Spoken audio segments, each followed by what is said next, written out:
investor demand and business activity is expected to increase in the country as the political stability returns. This is according to a report by a control risk company that points out a management of high debt levels and uncertainty of regulations in some markets as key risks for business in 2018. Now, joining me in studio to demystify these findings is the Associate Director of Control Risks, Mr. Patrrick Matu. A very good afternoon to you. Very good afternoon. All right. Yeah. Well, thank you very much for gracing us with your presence. Let's just jump right into it. What do you make of these risk findings? Well, thank you for having me. Yes. And I think it's important to start off with by saying that in general, East Africa is actually looking up in terms of the business environment, in terms of growth, and it's not all negative. I think it's important to put that into perspective. There are opportunities for business. If you look at Kenya, for example, we're rebounding from 2017, which was a really challenging year for business generally, and a lot of businesses have voiced that opinion. And 2018 is looking up already, even within the first 2 months of the year. If you look at Tanzania, it's one of the fastest growing economies in the world. It's in the top 10, and there are opportunities there. You look at Uganda, Ethiopia, and across the East Africa region, there are lots of opportunities. But with these opportunities, risks prevail.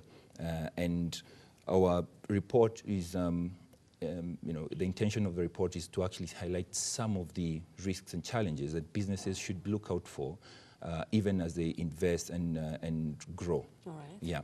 So if you look at across the patch, really, one of the issues that we've picked out is some of the debt levels within the region.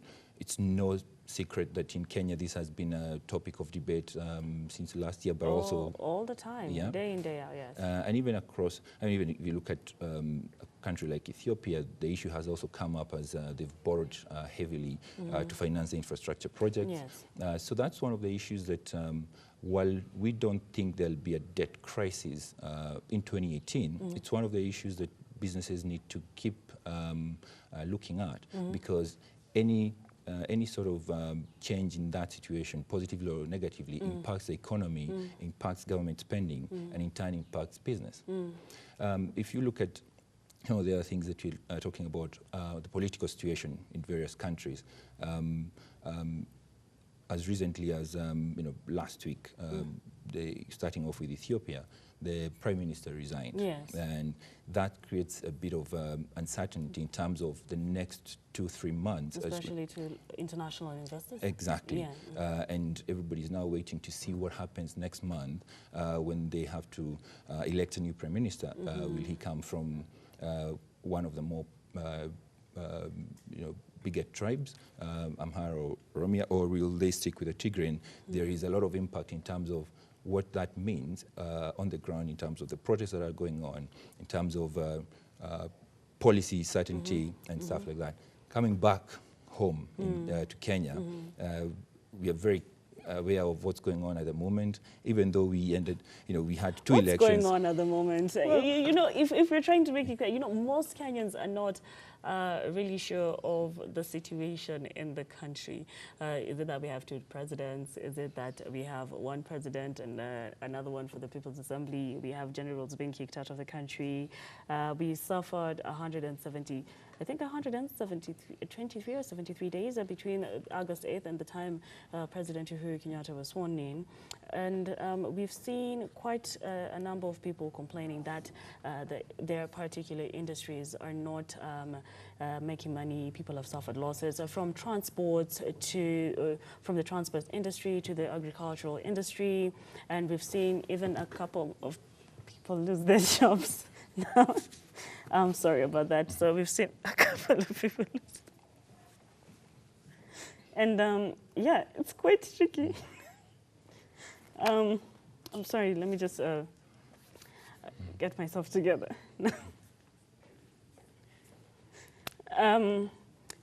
The sector is, when it comes to international investing, it's only fair that the investors coming from outside would lose hope in business in a country that is not stable. Okay. Going back to last year, when the political environment in Kenya was quite uncertain, there was a lot of politicking. We had 2 elections. We had Supreme Court challenges, but there was an end to that process. And the Supreme Court, there was a second election. The Supreme Court ruled that it was valid. And we saw off the back of that there was actually uncertainty in the political environment. There was some stability, and you can see even in terms of business, the clients we speak to now are feeling that there is a way forward. If you look at the political situation, obviously it's not settled down completely. Not yet, as much as everyone is trying to get it settled. We would argue as control risk that actually doesn't mean that the country is unstable. It's just that it's part and parcel of democracy. It's also part of the Kenyan political scene that we politic throughout the cycle. But looking at what's going on at the moment, for example, if you look at the Jubilee government, they do have a majority in both houses of parliament, and with that, they're able to drive the agenda that Uhuru has set forward for his second term, be it the Big Four agenda. Now, looking at the opposition, they're still trying to fight for their space, and that will have an impact. But if you look at even within the opposition itself, they're starting to have internal challenges, which will impact how much they can do as a coalition, opposition coalition, in opposing the government. So that will have an impact. All right. I just wanted to take a look at one of these stories in the business world.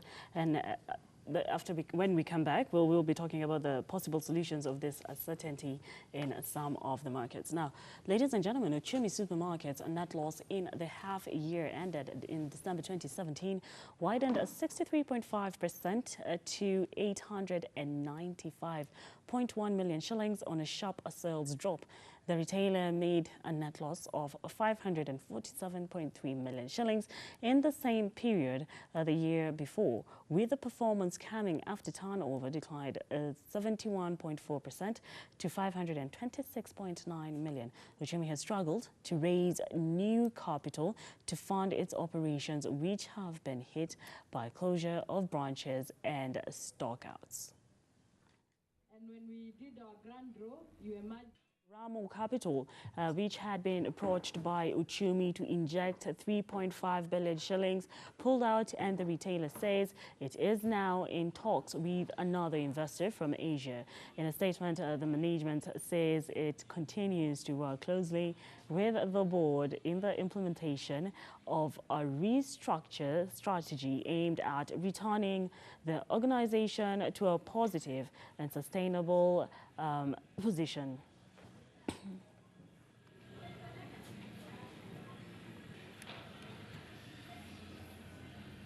Aisha na Uchumi, and when we did our grand draw, you imagine.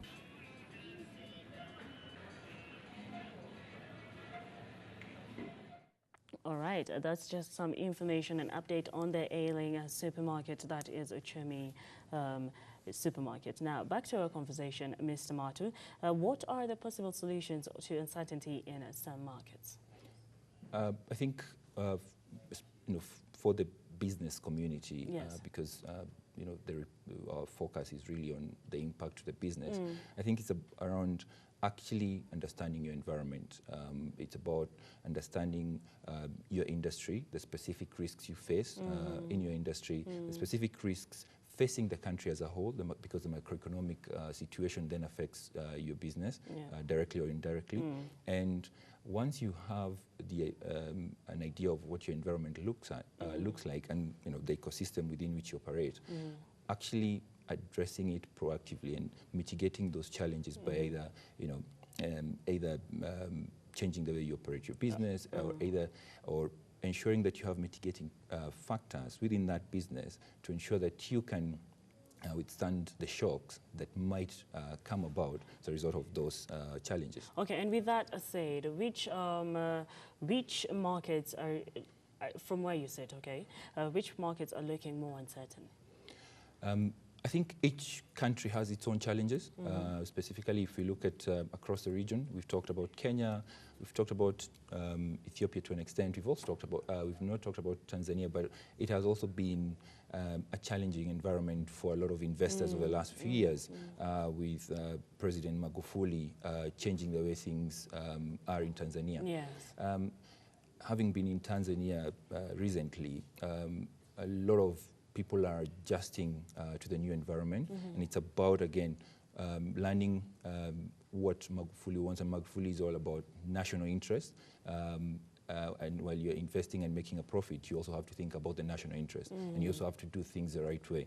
And that's the reality of the situation, that each country has its own challenges, each country has its own uncertainties, but there's still a lot of opportunity, and you have to actually adapt to that environment. And those who have adapted have actually done pretty well for themselves, while some other companies, even in Kenya, that have not adapted to the environment have suffered. And I think you've covered some of them even just quite recently.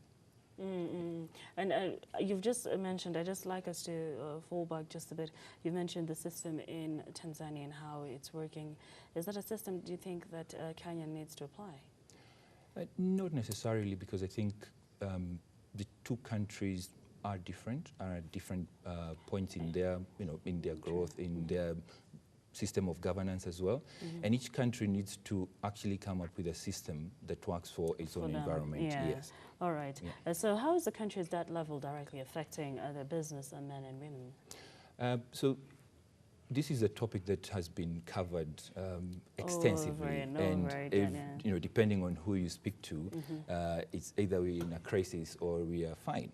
Now, we as control risks have have looked at the issue as well, and what we see is that the debt levels are high, but they are not at crisis level yet. There is some room that is running out very fast. If you look at some of the issues that have been raised as recently as this week, where the IMF is saying the facility was not available to Kenya since last year. The counter to that is the government has not actually drawn on the facility for 2 years.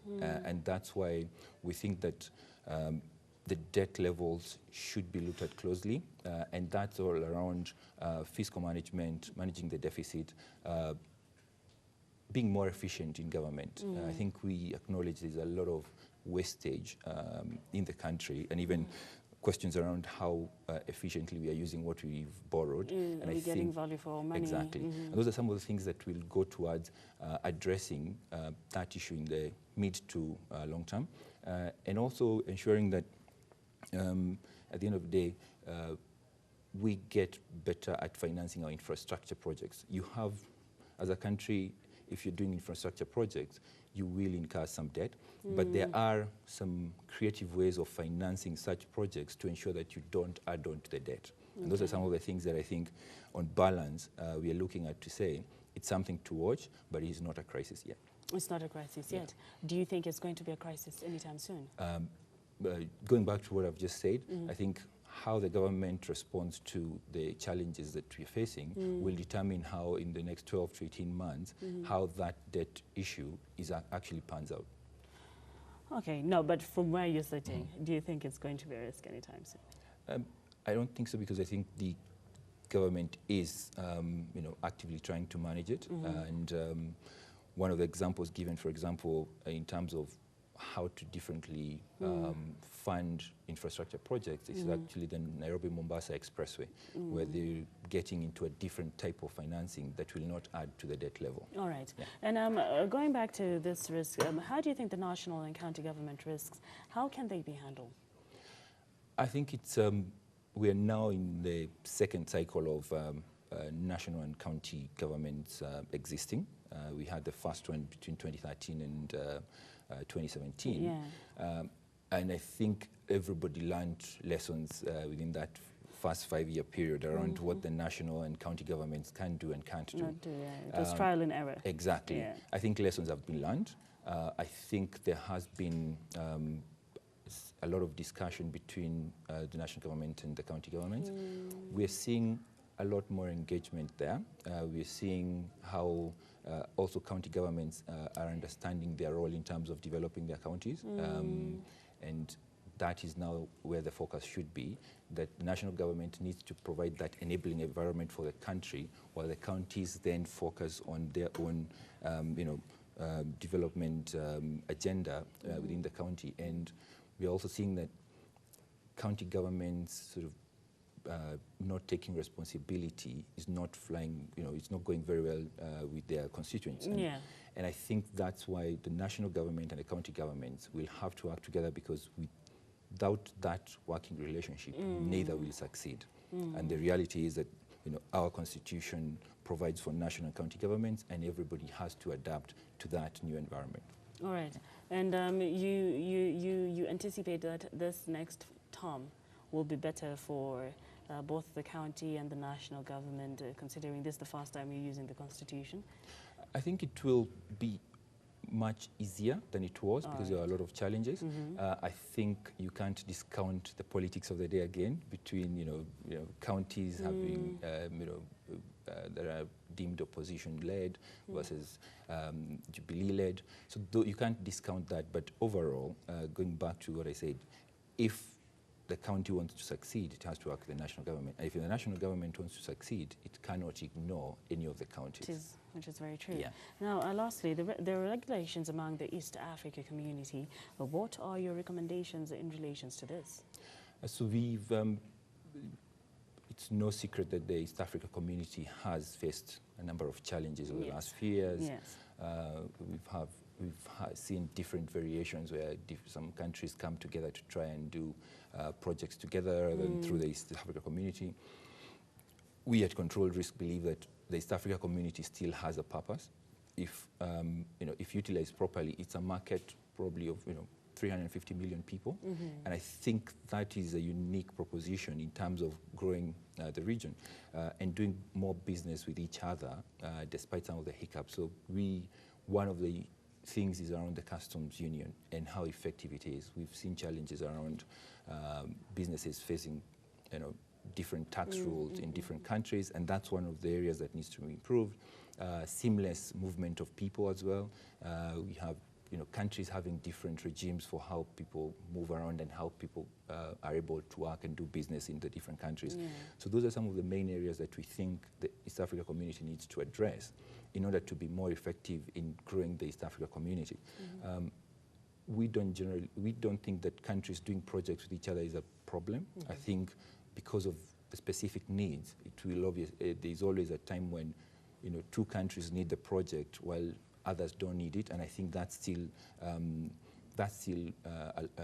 good idea. But I think in general, the East Africa community should be leading the initiatives, both within the community, but also while dealing with foreign and international investors and bodies.